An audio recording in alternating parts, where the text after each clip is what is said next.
रहीम अस्सलाम वालेकुम। आज मैं बनाने जा रही हूँ दहली कीमा, जिसके लिए मैंने गोल लाल मिर्चें ले लिए, लहसुन ले लिया है, थोड़ा सा गरम मसाला लिया है, अदरक लिए, इसे पीस लूँगी मैं।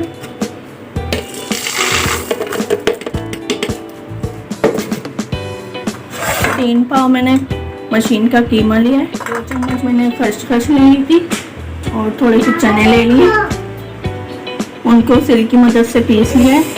एक बड़ी प्याज ले लिए। चने से तैयार करते हैं।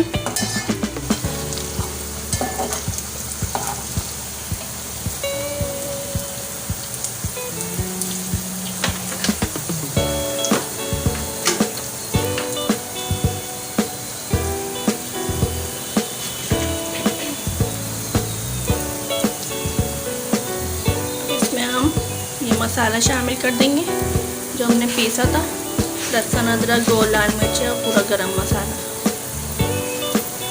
ज़्यादा गोल्डन नहीं करनी प्याज, ये शामिल कर देंगे आप।